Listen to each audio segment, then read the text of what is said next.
السلام عليكم ورحمة الله، شلونكم متابعين الحلوين؟ رمضان كريم علينا وعليكم، إن شاء الله يتقبل صيامكم يا رب وكملوا الغلاء من عندكم. إذا أول مرة بتتابعني أنا حابب أقول لك إنه قناتي منوعة للضحك للتسلية، اللي إيش بدك إيش بخطر ببالك فتش بالفيديوهات بتلاقي، دور على طلبك بتلاقي. المهم هذا الفيديو للضحك والتسلية بمناسبة رمضان، خلينا نشوف مع بعض. مين حضرتك انت بالله؟ أنا أبو حازم صاحب القهوة. وانا مزيان فتوح من حلب. شرفنا.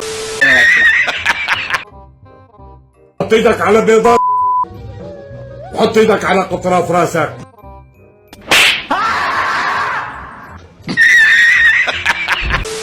المشروب الرمضاني لا أحد يحبه إلا الحجي، إنه العرقسوس، طعمه يشبه كل شيء إلا العصائر، يقنعون أنفسهم بأنه لذيذ، ولكن المشكلة أنك كلما حاولت جاهدا أن تشرب منه لا تستطيع إكمال الكوب. سؤالنا: هل هناك أحد يحب هذا المشروب؟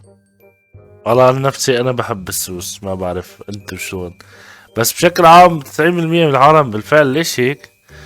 في عالم ما بتحب السوس، بتريجع من السوس. ما بعرف، انا بالنسبه لي عادي، انا بحب السوس. بس ايه بالفعل انه مشروب الحجي، والله يعينك الله اذا جل ابوك على البيت ما في سوس، يعينك الله. خلينا نشوف اللي بعده.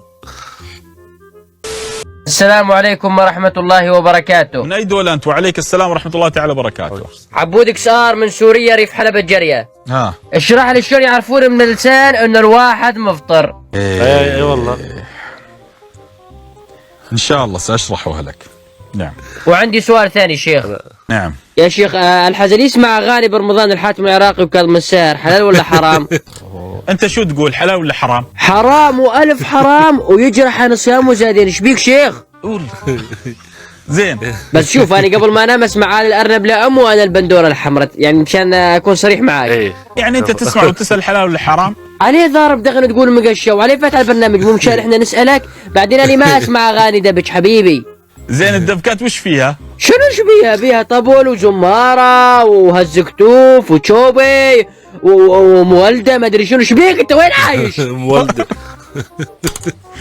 شو قصة اليوم الحلقة؟ شو قصتكم؟ أنتم متسلطين علي فوق؟ الشيخ عدى علي الحلال بطبقه تطبيق خرافي. لك شلون هيك؟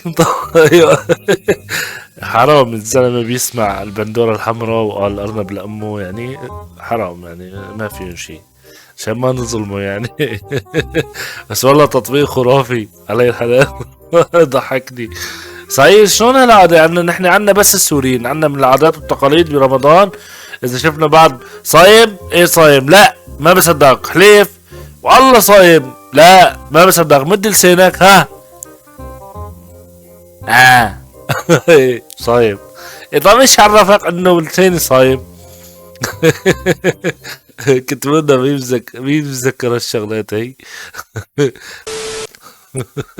حبايب قلبي، هون نكون وصلنا لنهاية الفيديو. بشوفكم فيديو جديد، ولا تنسوا اعملوا الحبشكلات، لايك وما لايك وتعليق وكذا ماذا. اهم شيء تفعلوا الجرس مشان يصلكم كل جديد. انتظروني في فيديو جديد. سلامات حبايب قلبي. تابعوا قناة، لا تنسى تتفرج على الفيديوهات، واذا عجبك اشترك بالقناة، فعل زر الجرس، ولا تنسانا من اللايك.